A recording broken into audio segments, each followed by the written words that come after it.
CBI, ये नाम सुनते ही विपक्ष चिल्लाने लगता है कि इसका इस्तेमाल केंद्र सरकार फाउल प्ले के लिए करती है। लेकिन सीबीआई के इस्तेमाल को लेकर विपक्ष जो है ना, वो खुद ही बटा हुआ है। कांग्रेस को केजरीवाल के खिलाफ सीबीआई की जांच चाहिए, लेकिन बिहार में वो सीबीआई की एंट्री नहीं चाहती।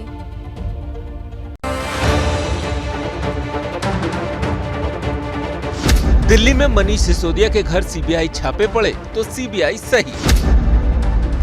गलत काम करें और सीबीआई की जांच ना हो, ये आम आदमी की तो डिमांड नहीं हो सकती। ये तो बड़ा वीवीआईपी कल्चर है।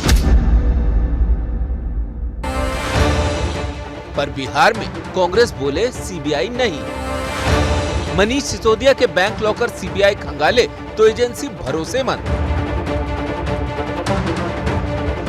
लेकिन बिहार में सीबीआई के लिए रास्ता बंद। सीबीआई पर कांग्रेस का ये डबल स्टैंडर्ड क्यों? बिहार में जब लालू परिवार पर सीबीआई के छापे पड़े तो आरजेडी ने सीबीआई की राज्य में डायरेक्ट एंट्री बैन करने की मांग कर दी। बिहार सरकार को जो कॉन्सेंट का प्रावधान है वो कॉन्सेंट को विड्रॉ करना चाहिए, जैसे बाकी राज्यों ने किया। आरजेडी की इस मांग का समर्थन महागठबंधन और सरकार में पार्टनर कांग्रेस भी कर रही है। कांग्रेस नेता तारिक अनवर ने कहा है कि दूसरे राज्यों से सबक लेकर नीतीश कुमार को इस कदम के लिए पहल करनी चाहिए। हालांकि नीतीश इस सवाल के जवाब को टाल गए। तो सर, एक शिवानंद तिवारी का बयान आया सर सीबीआई को लेकर कि बिहार में प्रवेश करने के पहले उसको इजाजत लेनी है।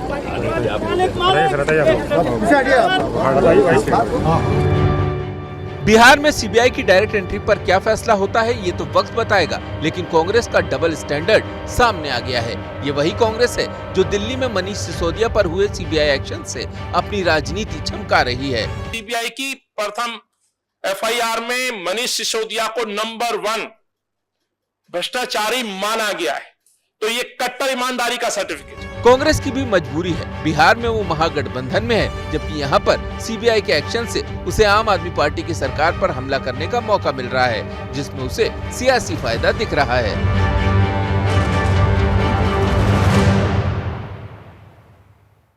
बीजेपी 2024 के लिए ये मानकर चल रही है कि प्रधानमंत्री नरेंद्र मोदी के नेतृत्व में जीत की हैट्रिक लगाएगी। दूसरी तरफ विपक्ष के कई नेता हैं जो पीएम मोदी को हराने का दम भर रहे हैं।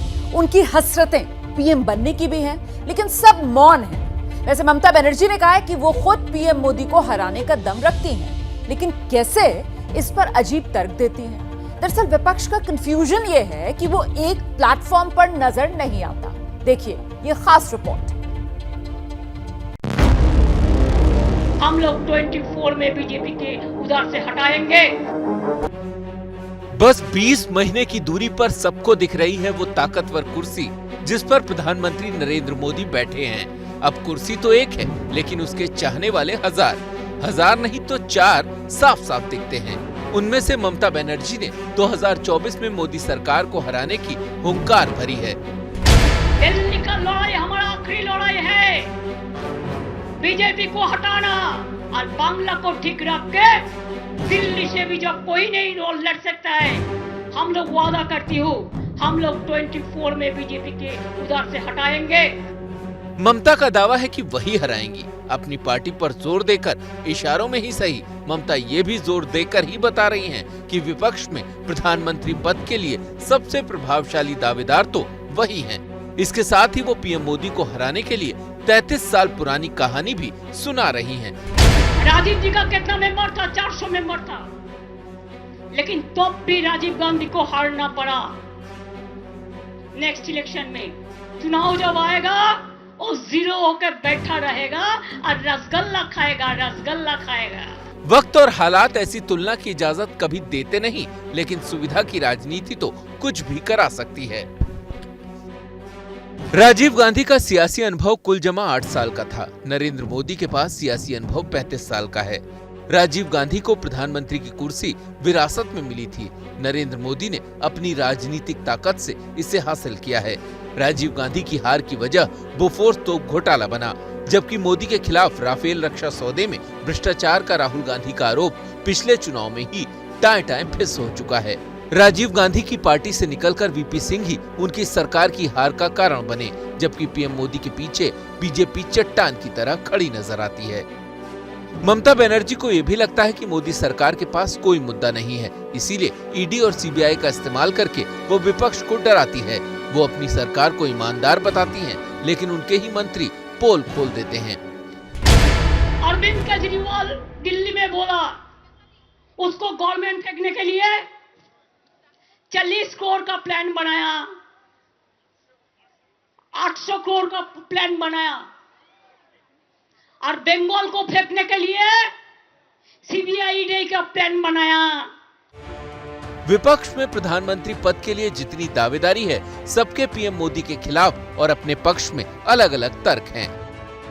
ममता का तर्क है कि मोदी सरकार ईडी और सीबीआई के जरिए डराने की कोशिश करती है। नीतीश कुमार को लगता है कि हिंदी पट्टी के होने और लालू की पार्टी के समर्थन से उनकी दावेदारी मजबूत है। के चंद्रशेखर राव को लगता है कि दक्षिण भारत से पीएम बनाने की बात होगी तो उनकी लॉटरी लग सकती है। और मोदी सरकार की छवि पर अरविंद केजरीवाल ये कहकर चोट करते हैं कि वो राज्य सरकारों को गिराकर अपने को बचाना चाहती है।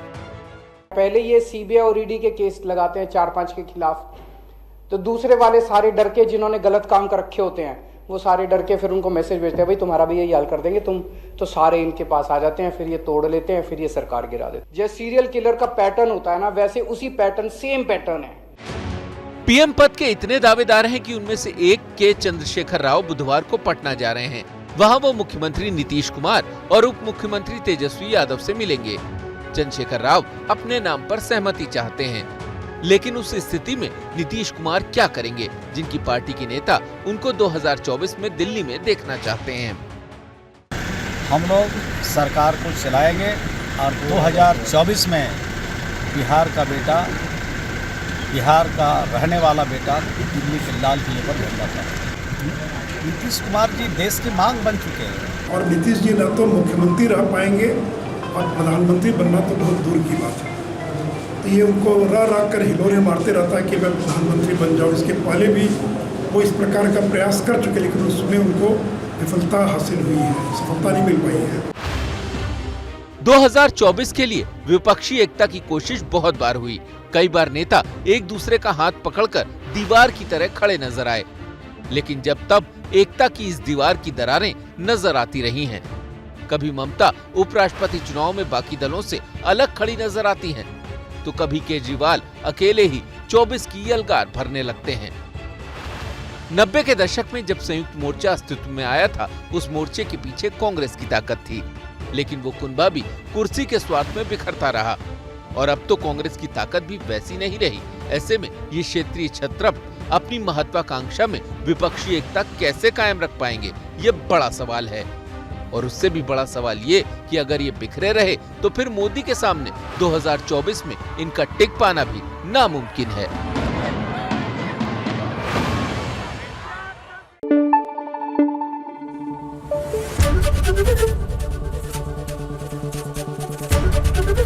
एबीपी न्यूज आपको रखे आगे।